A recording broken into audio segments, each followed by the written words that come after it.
SLBC టన్నెల్లో చిక్కుకున్న వారిని రక్షించేందుకు 144 అవర్స్గా రెస్క్యూ ఆపరేషన్ కొనసాగుతుంది. 0 పాయింట్ వద్దకు చేరుకున్న సహాయక బృందాలు టీబీఎం మిషన్ ప్లాజ్మా కట్టర్తో ముక్కలుగా కత్తిరిస్తున్నారు. సిల్ట్ మట్టిని ఎప్పటికప్పుడు లోకో ట్రైన్ ద్వారా బయటకు తరలిస్తున్నారు. మరోవైపు కన్వేయర్ బెల్ట్ పునరుద్ధరణ పనులు ముమ్మరంగా సాగుతున్నాయి.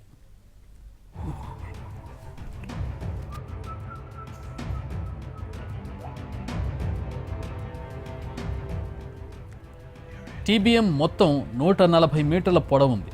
అందులో టీబీఎం ఒక్కటే 1500 టన్నుల బరువుతో 2 ప్లాట్ఫామ్లుగా 120 మీటర్ల పొడవు ఉంది. ప్రమాదం కారణంగా దీనిపై భారీగా బురద, మట్టి, రాళ్లు పేరుకుపోయాయి. వీటిని తొలగిస్తూనే యంత్రాన్ని ముక్కలుగా కోస్తున్నారు. అదే సమయంలో 12వ కిలోమీటర్ నుంచి సొరంగంలో మేట వేసిన బురద, నీళ్లు, రాళ్లు, వ్యర్థాలను తొలగిస్తున్నారు. BRO, navy, army, NDRF, SDRF, Singareni, Hydraa, rat hole miners, వివిధ ప్రైవేట్ నిర్మాణ సంస్థలు రెస్క్యూ చర్యల్లో పాల్గొంటున్నాయి. రైల్వే శాఖ సైతం ఒక బృందాన్ని పంపింది.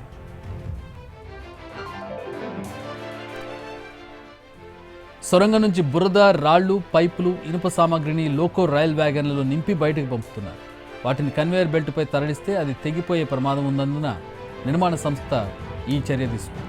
బురద తొలగింపు చేపడుతున్న ప్రాంతం నుంచి దాదాపు 300 మీటర్ల దూరంలో లోకో రైలు ఉంది. దీంతో వ్యర్థాలను తొలగించడం ఒక ఎత్తైతే అక్కడి వరకు మోసుకురావడం మరింత భారంగా మారింది. ఎక్కువ బరువున్న టీబీఎం విడిభాగాల కట్టింగ్కు, తరలింపు కోసం సింగరేణి కార్మికులను తీసుకురావాలని నిర్ణయించారు. ఇప్పటికే పలువురు పనిచేస్తుండగా మరొక యూనిట్ను రప్పించనున్నారు. టీబీఎం అంటే టనెల్ బోరింగ్ మిషన్. పెద్ద పెద్ద సొరంగాలను తవ్వడానికి వాడేటటువంటి అత్యాధునిక మెషినరీ. ఇది సొరంగాన్ని తవ్వుకుంటూ మట్టిని బయటకు పంపిస్తూ ముందుకు వెళుతూ ఉంటుంది. ఆ విధంగా సొరంగాన్ని తవ్వుతూ ముందుకు వెళ్తూ ఉంటుంది.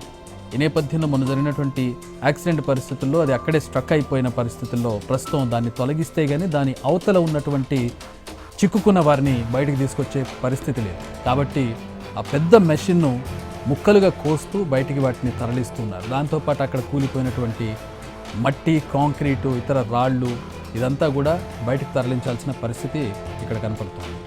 సొరంగంలో శ్రమిస్తున్న రక్షక దళాలకు భూ ఉపరితలం నుంచి ఎటువంటి సాయం చేయవచ్చనే కోణంలోనూ అన్వేషణ జరుగుతోంది.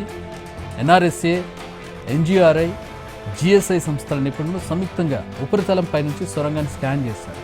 సొరంగంలో దుర్ఘటన చోటు చేసుకున్న స్థానాన్ని ఉపగ్రహ చిత్రాల ఆధారంగా గుర్తించారు. అనంతరం భూమి పొరల అమరిక ఆధారంగా లోపల చిక్కుకున్న వారిని గుర్తించడానికి మళ్లీ స్కాన్ చేయనున్నారు. ఎన్జీఆర్ఐ, జిఎస్ఐ బృందాలు సొరంగం ఉన్న భూ ఉపరితలానికి వెళ్లి అక్కడ పరిస్థితిపై సర్వే ప్రారంభించారు.